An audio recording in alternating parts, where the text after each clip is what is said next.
I'm Gielen. I'm a swine practitioner. I work with 12 colleagues in a practice in Holland. We focus on swine only. And what I'm going to do today is I'm going to give a presentation about swine reproduction, about sows, and about group housing, what specific problems that brings.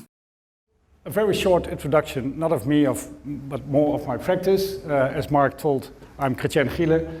I'm part of this big practice. It's called the big practice, quite easily. And me and my 12 colleagues attend pig farms. And we've got our own practice philosophy, of course, like a modern company.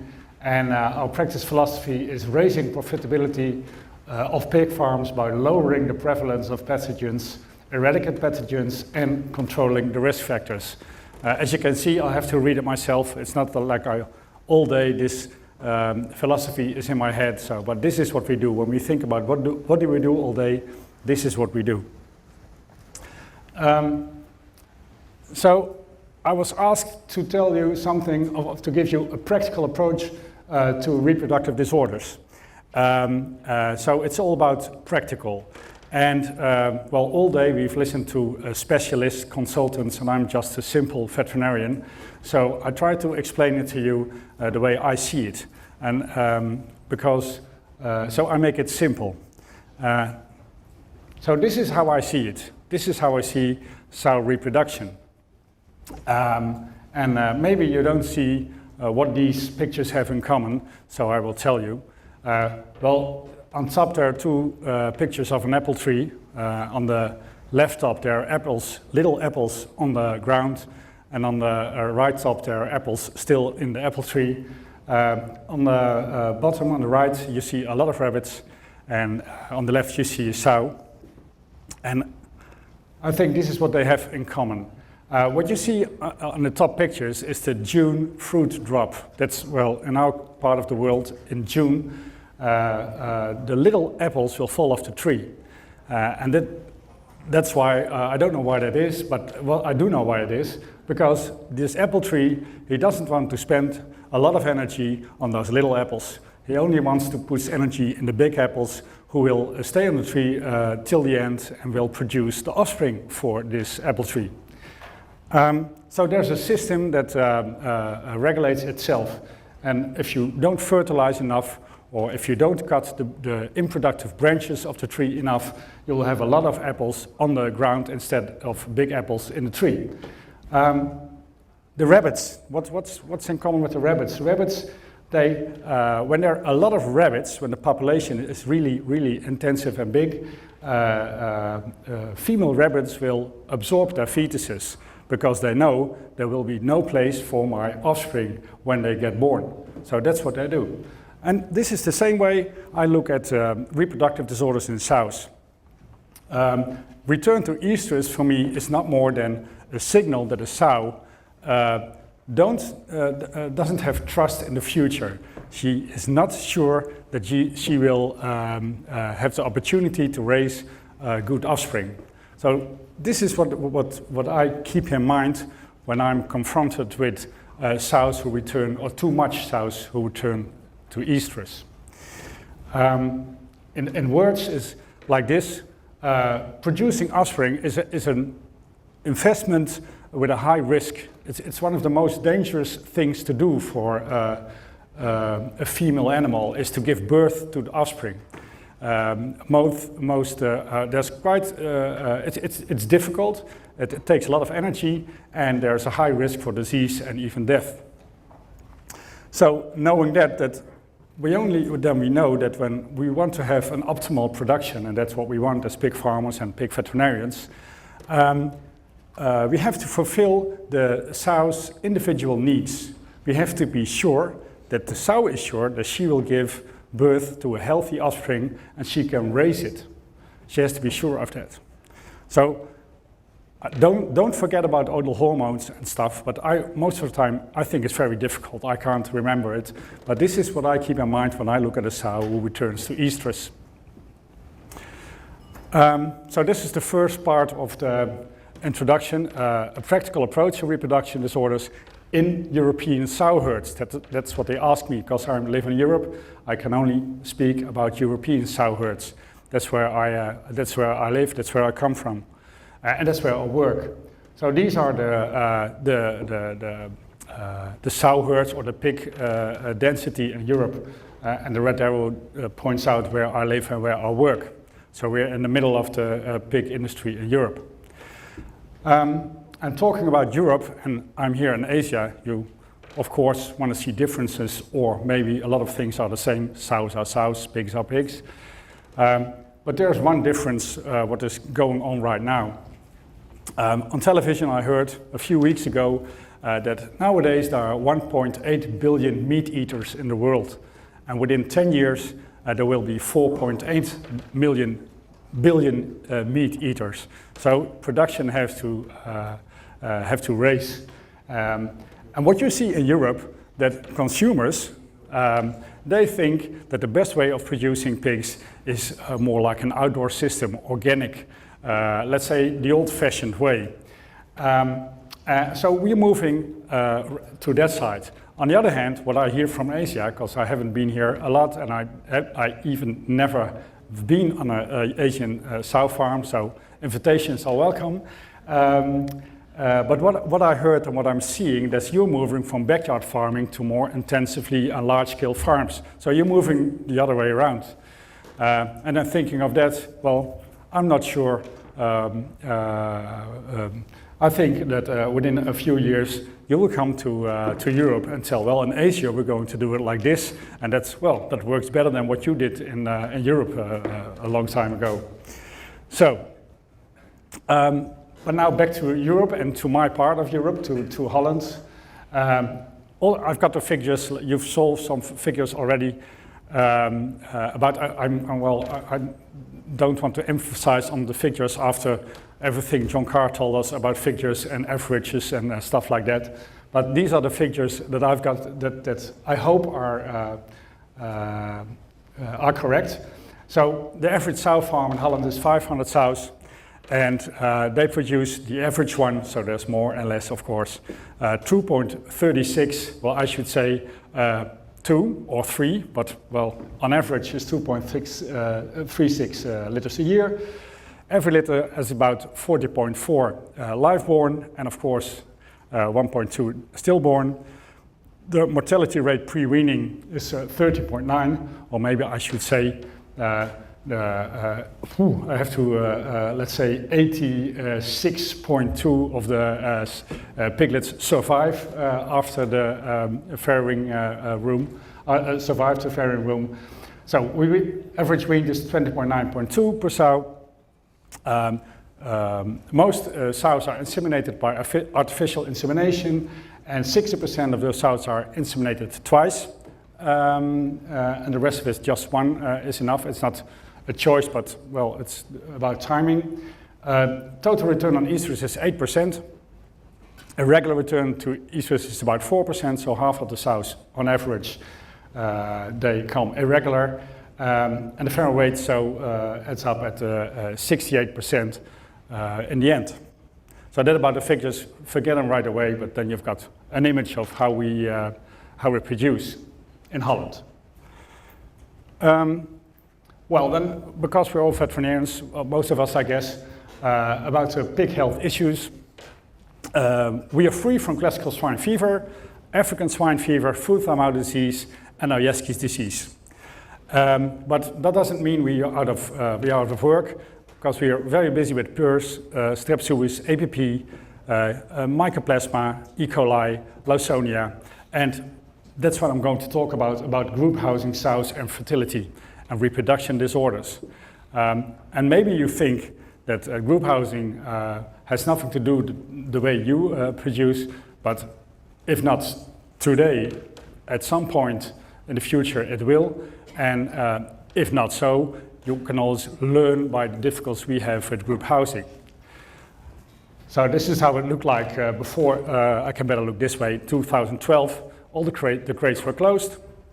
And in January the 1st, all the crates had to be open. And then in Europe, most countries have 4 weeks So after mating, after inseminating 4 weeks, they can keep the crates closed, and then they are set free. But in Holland, we've got a special experiment, and in our country, the law says they has to be free 4 days after insemination. And most of the people today talked about the period before insemination and how important it is, and that's really, really, really important. I cannot emphasize it enough, but I think my talk will go in the period right after mating and what's happening in those early gestation, and in our country it means they are housed in groups. And why? I said before, maybe in the future we'll have group housing, maybe you don't. But even then you can learn from things, because the difference between individual housing, group housing, it's, well, I show you now. The way I look at it, in individual housing, there are a few factors that can influence early pregnancy. So if the sow is going to keep the piglets, or she will return to estrus, throw them away, it's depending on some factors. And some of the factors is the energy status at that time, or the energy status she's in because she had a very long or short lactation period with a high feed intake or low feed intake. All these things have influence on the first weeks of gestation.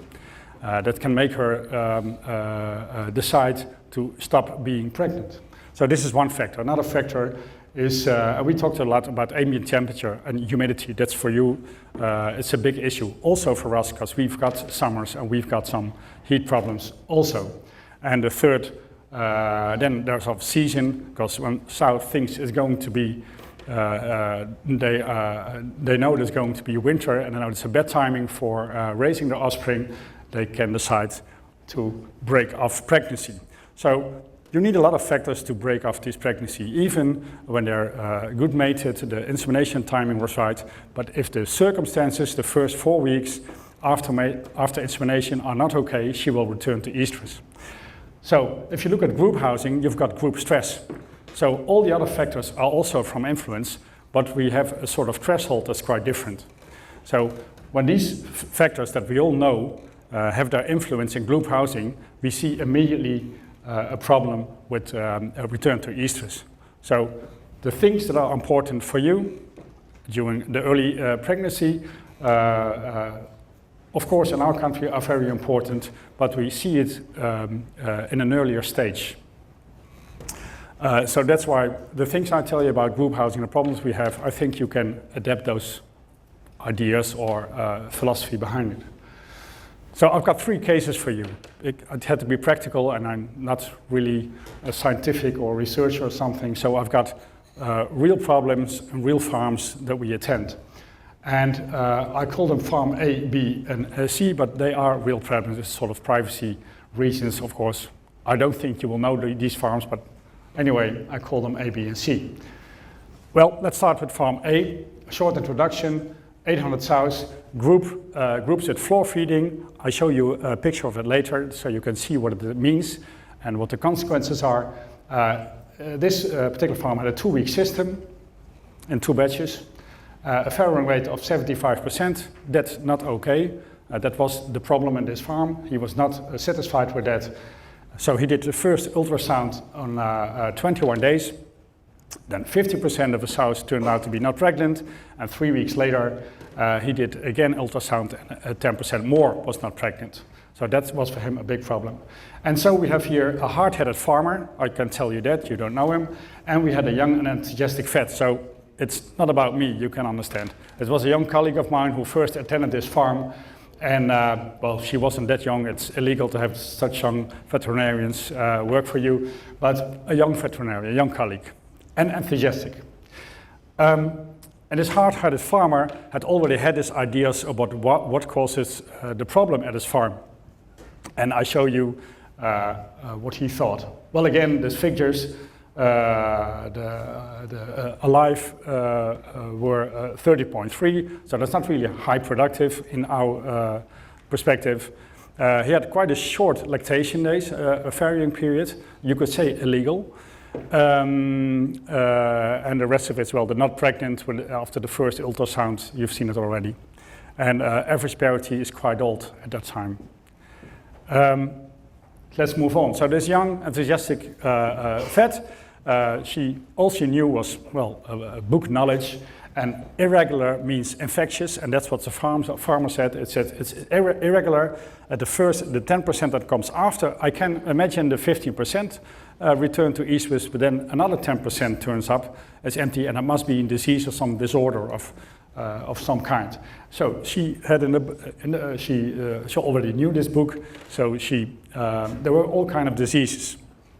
In my opinion, to tell you right away, it's really rare that those diseases are the problem in returning in pregnancy. And I will show you during this presentation a lot of examples, some of them. So the farmer said, it must be infectious. Young vet, okay, it's infectious. So, and he said, I found a dead rat, it must be leptospirosis. Because he read in a book, he Googled leptospirosis, that's my problem. Same symptoms as I have, leptospirosis. Or maybe it was Pierce. It's like, well, Pierce is everywhere, so it can be blamed for everything. Same with PCV2. And then the guy who sold him the feed said, well, no, I think you've got urinary tract infections. The feed is okay, it's super, but it's urinary tract infections. And his wife said, well, maybe it's bad karma. So those were the options that my young colleague had to deal with. So, but he already started this farmer with interventions. So what he did, he gave all the sows streptomycin injections after weaning. He intensified the mass vaccination of the sows up to every 10 weeks. So all the sows were vaccinated every 10 weeks.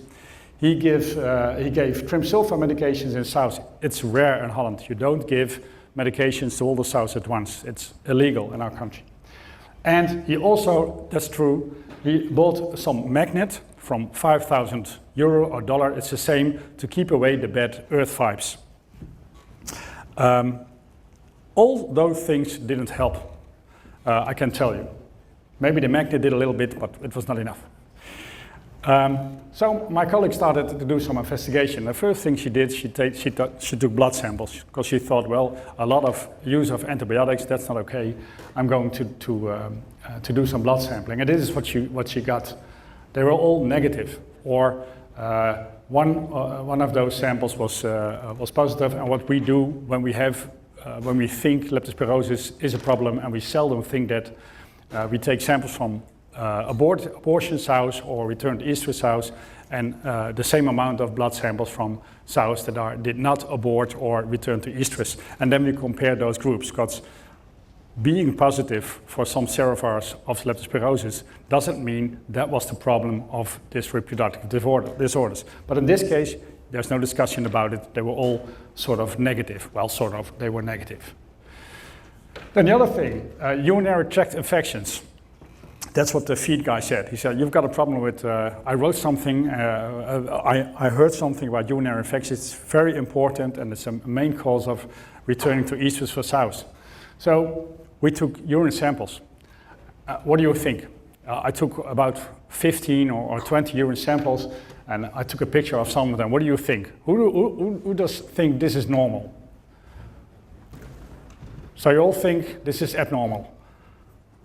Or you don't want to answer the question? Okay, I put in the two dark samples in the middle just for the picture. I mean, those were the two only dark samples. The rest of the samples were quite yellow and what I should normal. So, but this is not enough. We're not like in the Middle Ages, look at urine and say, well, that's okay or that's not okay. No, we are sophisticated veterinarians, we do some investigations. So we did bacteriological investigations. We measured the pH. We measured how much protein was in there. And what do you think? Is it normal to find E. coli in urine samples spontaneously? Do you think so? In fact, it is. It's quite normal to find E. coli in urine. When you spontaneously collected urine samples will contain E. coli, especially when you take the first urine out of it. If you take midstream, maybe you've got some negative results, but most of the time there will be E. coli in. pH is normal for urine, for sow urine, this is normal pH. And 2 traces of protein. If you've got bacteriological problems, you will find much more protein. If you've got disorders from the kidneys, you will find proteins. So in fact, this is normal urine. So we could rule out the urinary tract problems. And at last, well, it didn't take like half a year, but after some time, because he didn't have his data really in order, he didn't collect his data quite good, so it took some time to have some good data. And we're trying to figure out what sows are returning to estrus. Can we find out what kind of sow is that? And we found out that 90% of the repeaters was repeated between day 21 and 35. Well, the first one, of course, is the first time he even looked at the sows was at ultrasound, the first time. In the meantime, he didn't do a lot of controlling or inspection in the gestated sows. 30% of the repeaters has a lactation period that was shorter than the 19 days. That's, for us, it's really short. 30% of the repeaters are first parity sows, and as we discussed before, as we heard before, those are really sows that have difficulties with becoming pregnant again. And then a lot of sows repeat more than once. If you look at the records, you can see that that they did before. They came back before the cycles before. So and this is what we do often. We're having groups and having to deal with things that happen when we are not there. Because when we visit farms, we will be there like 2, 3, maybe 4 hours, and that's we do the inspection, and we do it every on the same day. We've got a scheme, so we on farm A, we come there every Tuesday, every 4 weeks, every Tuesday. So it's just one moment that you see. So we use cameras sometimes when we want to figure something out. But this is just a little movie I made in this film, in this farm, because I wanted to know what was going on. And I tried to show you. So what we did is, first I have to start. Does it start already?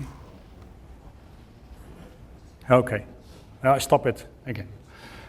So what we did is, this is what he was doing. This is floor feeding. What is the button? This one? The pointer? Yeah. So floor feeding means that in this particular farm, he would feed the sows twice. And there were containers up here, you can't see it, but you will see them later on in the movie, you will see it. And those containers would, the feed fell on the floor and the sows would eat. It's that simple. And he did it twice, because the containers were not big enough for the whole portion, so he had to fill them twice, and then he feeds them. And when we entered the farm right now, it's after the first feeding. And what you see here, I'm not sure if you can see it, those 2 sows are marked, and those are found not pregnant, the first ultrasound, the first pregnancy testing. So,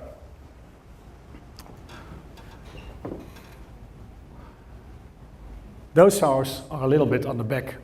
You see this sow, I go point out. What do you think the other sows will, when this sow wants to drink?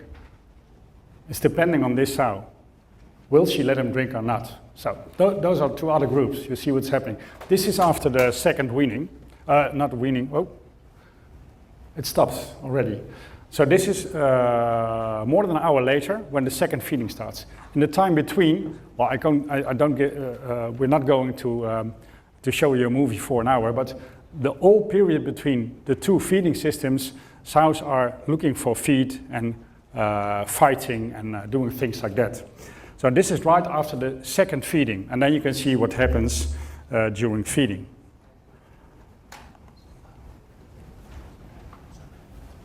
Okay, there's a lot of action going on.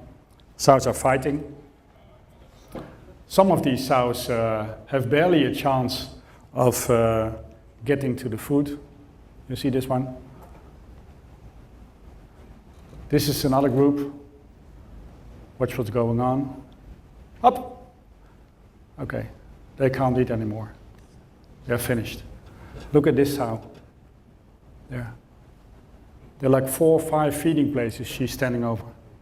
Now she's coming to the other sow. Look what's she doesn't have to do anything. She just comes, and this other sow, she returns. And remember, these sows it's just after insemination. So they're within 4 weeks after insemination. So it's not like it's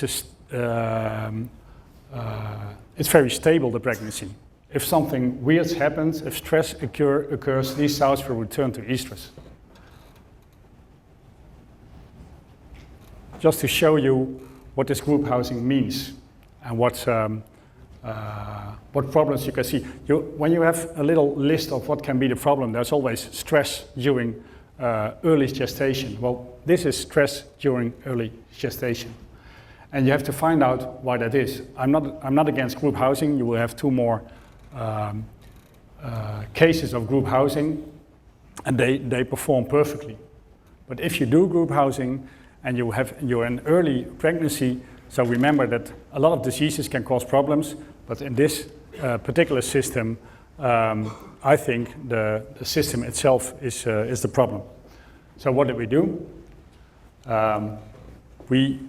We're going to feed the whole portion at once, because what happened there is this farmer would feed them when he thought it was time, and sometimes it was 7, sometimes it was 7:30 in the morning, sometimes 8 o'clock and 8:30. And remember, sows don't have watches, but they know what time it is.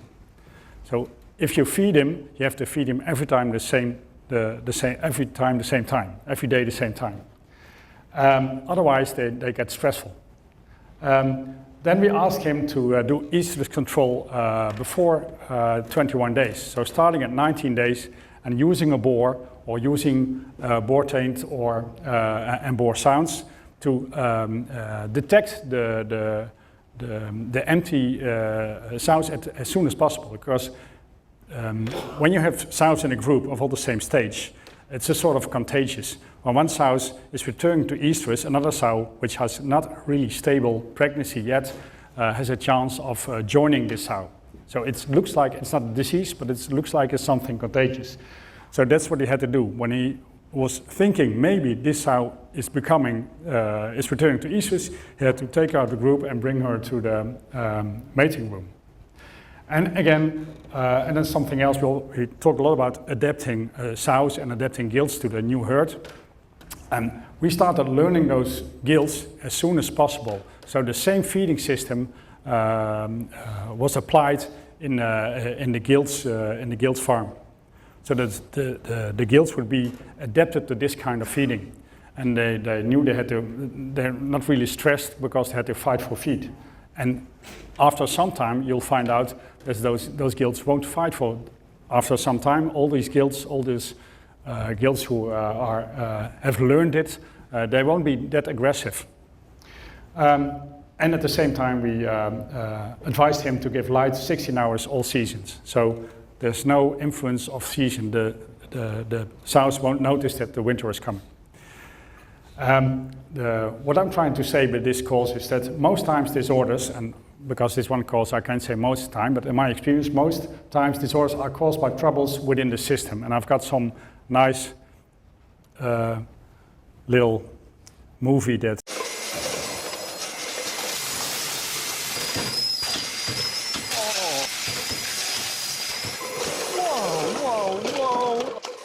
Who's responsible for this?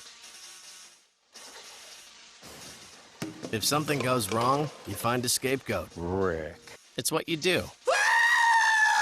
What'd you say? Uh-oh. Kelly. Okay, so that's quite natural. If something goes wrong, we turn around and we're going, who did it? But most of the time, look at ourselves, look at our staff, look at our system, our farm, and find out what we are doing, what's going wrong. Well, in this movie, the goat was in the production process, so you can't do nothing about that. So Farm B, 1,100 sows, it's a 1-week system. New gestation barn since December 2013, another system, another group housing system, kind of system. and it's called boxes with free space. I show you. It's quite familiar with the kind of gestation rooms, you know, besides, the crates are open, that's a big difference. Well, I put down the genetics, it's topics 20, but the last farm was also topics 20. Again, the technical data, nearly 30 piglets per year. So he was producing, if you look at it some way, quite well. A lactation period of 29 days, so longer than than the farm before. So that shouldn't be the problem. Sows had enough time to reach a high feed intake. That's what you would think. And he had a very low return after first insemination, 9%. But in autumn, the years before this case, you could always see the autumn in his data. He would have a little bit more of return estrus, something about 30%. That was normal for this farm. So when we entered this farm, there's this new farm built half a year before that, and it's becoming September. And then he calls us. It's 2014, it's nearly 2 years ago. A panic phone call, and this is what he was saying to me. He said, something is terribly wrong. Some disease is flying through the herd. It's terrible. He says, when pregnancy testing, all the sows were empty. They were not pregnant. And I see amnions everywhere. I mean, all the sows and amnions everywhere. He was really in panic. I didn't have time to go to him at that time, so I said, well, just stay calm. It's just a season. We've dealt with this problem before. Just give them more light, 16 hours a day, and close the boxes. That's illegal. I shouldn't have said that, but that's what I did. Because I know when there's troubles going around, then those sows returning to estrus will infect other sows, and he will have more problems. So one week later, I was inspecting the farm. I had a farm visit on a regular basis, and this is what I saw. This is in the farrowing room. It's really a picture of this farm. He had really nice litters.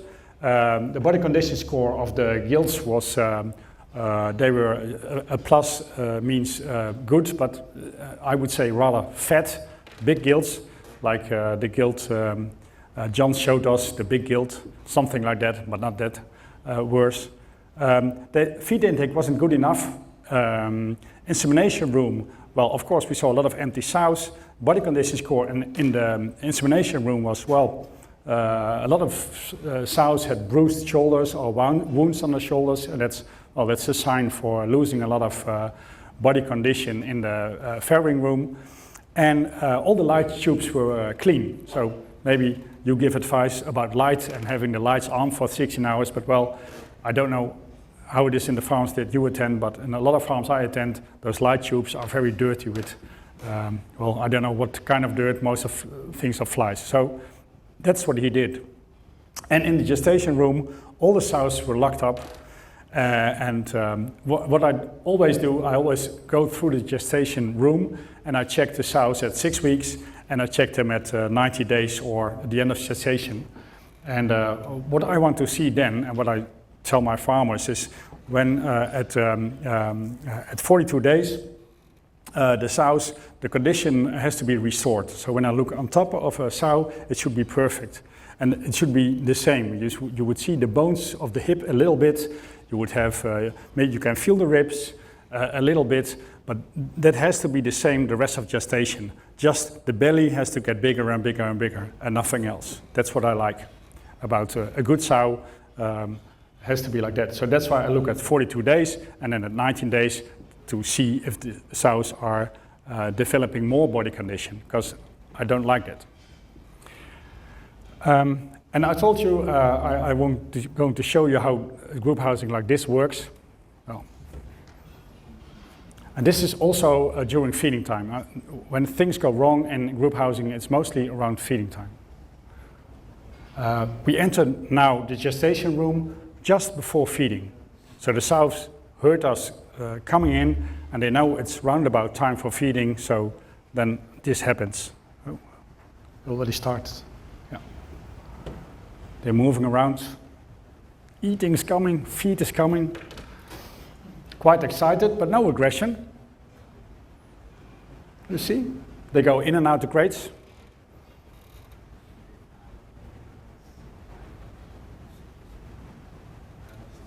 Yeah, you have to wait some time for the feed sometimes.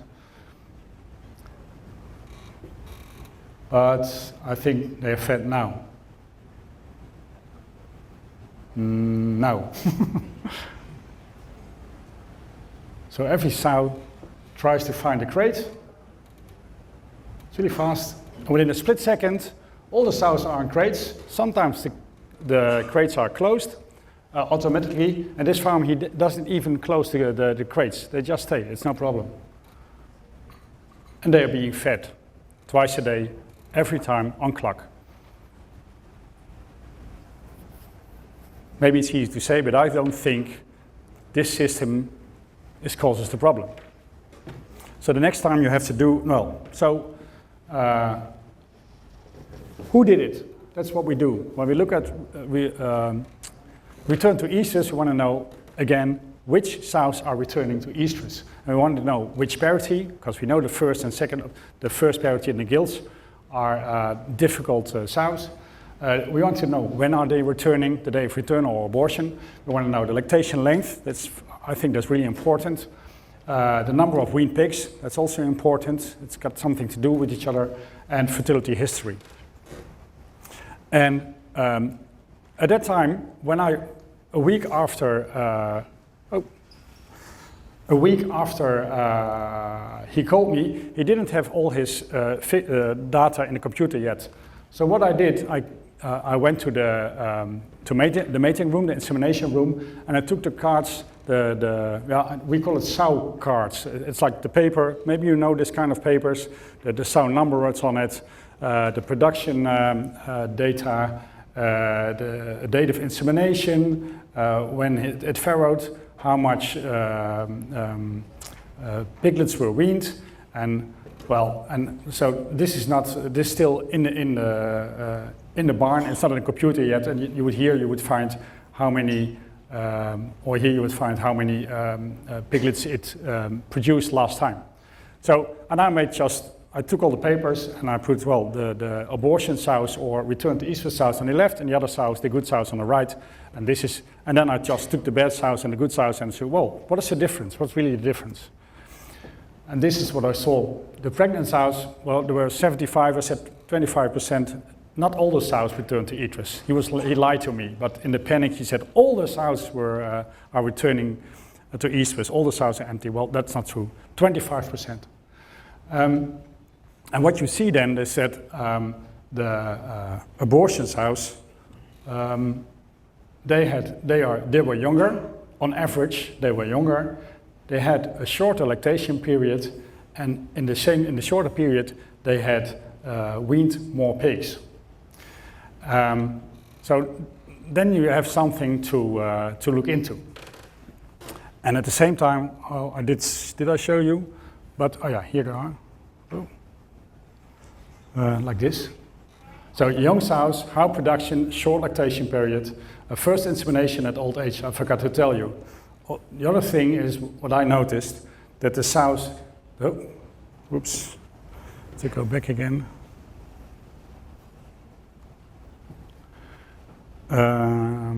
Here.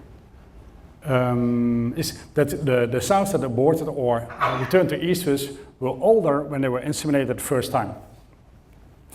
And what I saw during my round is that I saw that the replacement gilts had a very high body condition score. They were very fat. And I said before, I think it's very important that, this button. It's very important that sows have enough energy intake in the period before they get mated. So they have to be sure about, when they want to be sure about the future, they have to, they rely on the history. So if they had enough to eat, they don't lose a lot of weight in lactation, and they will be fit for the next generation. So what we're trying to do in this farm, we increase the energy intake. So we said we don't wean before 26 26 days of lactation. We are trying to lowering the fairing the room temperature, same with you. So some drip system was used. We got trying to improve the body condition score, lean and mean. Like I said before, I want to have sows that are, I can see the bones and they've got a big belly and they are active. And we put the body, we put groups in gestation, what you saw before. All the sows were in the same group. Lean and fat sows were in the same group. So we made new groups: lean sows, normal sows, and fat sows. And we would fed the fat sows a little bit less, the normal sows normal, and the lean sows, of course, a little bit more. So they have the body condition score between two lines. And at the same time, we have a standard, we already discussed it, and we say at 250 days a sow has to be 150 kilograms and then it's ready for mating. And the farmer already locked up the sows. And when we implemented these interventions 1 year later, so it took some time. If you want to restore body condition in a good way, it took more than one round to have all the sows in the same condition. And when you work with groups, you have to reach a kind of uniformity, otherwise you can't work with groups. And what you see that 1 year later, after we these interventions were done, that well, this was the dramatic period as I described, and 1 year later there was not much to see of a seasonal influence anymore, just because everything was right. The sows were quite lean. They could have a high energy intake during lactation, and that was enough to get rid of the seasonal problem. So now I've got the last farm for you. I hope. Oops. Farm C, 1,200 sows, PRC dam bred. Well, I don't think it's important, but just to get a picture. And he made his own breed. Something with dam bred and something with PIC in between. I use a Pietran boar. It's a closed herd. On-farm semen production, so he has his own boars. He breeds his own boars, and he uses an electronic feeding system. And he has a stable group. So every weak batch is one group. He keeps every weak batch in the same group, and he introduces the gills into those groups. And the technical or the figures of this. Are like this, 1,200 sows, and well, you can forget all about it, but he has a high production. He has 31.6 sows, and he has a fairing rate of 89%. So maybe you say there's no problem, why should we take notice of the reproduction dates, or is there a problem? But what he does is this: every 6 months, somebody from a breeding company comes, and he gets a sort of deep analyze of his data. And what we saw was this, that so a regular 6 months fertility analysis, the fairing rate was going down from 89 to 86. Well, that's a signal, we already saw that. But what we saw, maybe that's also normal. We saw that parity 1 and 2 were the bad guys, the bad girls in this case. And we saw that parity, that the older parities, more than the second parity, were producing quite well. So we had to focus, do a deeper analysis on the young sows and young gills. Again, we try to profile what kind of sows are responsible for lowering the fairing rate. And then again, you've got two groups, again. This one. There are two things that are a little bit strange.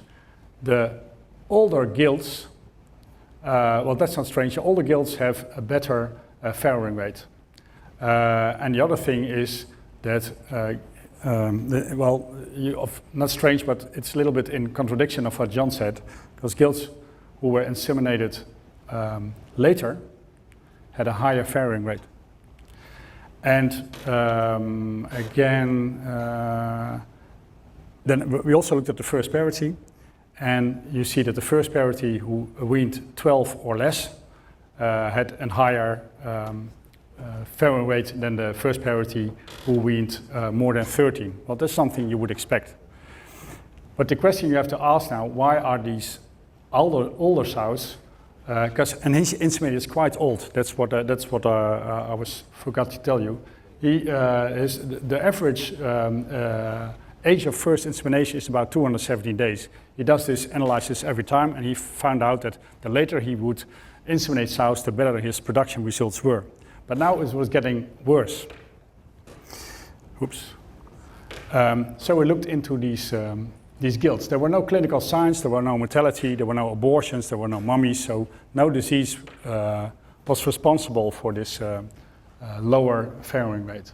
So the question you have to ask then, if these gilts do not well at 280 days, and our normal standards will be 250 days and 150 kilos, are they adapted to farm, farmer and boar? So we've got two questions. Why do they, they're quite old, but they don't produce as good as you do, and even worse, last few months, are they well adapted? And again, I show you the group. Maybe you'll think, yeah, of course, if you put gilts in a group, then they will return to estrus. But I show you the group, how it functions here. So one batch is 1 week. So what you see here what you see here is one group, around 60 sows.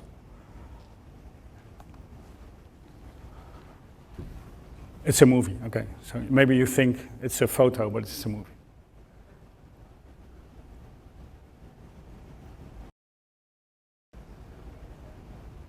It's all quiet. They've got feeding systems, so on turn they've got a transponder in their ear, and they get a portion every day. And so I don't think this is just one moment, but I can tell you, most of the times, nearly all the time, when you come in this farm, it will be as quiet as this. So the group housing itself is not a problem. And but are the gilts adapted to this? Well, you never know. Well, in this case, they were adapted to the system, but this button. But we wondered, why do those gilts have to reach 270 days before we can have an ideal gilt? And so this is what we're going to do there. But I don't have any results yet, but this is what we do on more farms. And what we do is we measure every sow, every gilt before mating. So at 250 days, we weigh this gilt, and we see if where it is. Is it too light? Is it good? Or is it too heavy? And we've got percentage here: 42%, 85%, and well, nothing is too light. This is not from this farm. This is from another farm. And when we start weighing, we don't have results yet. What you see, all those gilts were at 65 days they were weighed, and they were all here. So they don't develop enough. And I think when you, it's already stated before that the gilts are the future for your farm. So if you're going to introduce gilts and you want to have a good uniformity and a good production for a long period, you have to be sure that those gilts are fit. They fit to your farm. And the least thing you can do is to measure if they're fit. So what we do, and we do it in more farms, is from all the gilt groups, we measure the weight before mating, we measure the weight before the first farrowing, we measure the weight after the first farrowing, and we've got standards for that. And maybe it differs from farm to farm, but we measure it, and then afterwards we do an evaluation, and we're trying to figure out what is for this farm is the best way of introducing, the best moment of introducing a gilt, and when does she produce best. And working with groups means that you have to be sure about this. If you just introduce gilts and then give it a few weeks to adapt to the system, then you will have big problems. So this is about group housing. And then in short, well, I'm on time. In short, a very short sort of what is in a practical way important for sows. At first you have to start with a good developed gilt. You have to feed it enough, but not too much. You have to protect it. You have to give shelter against humid, against cold, against draft, against heat. That's the other thing. And then the third thing is stress.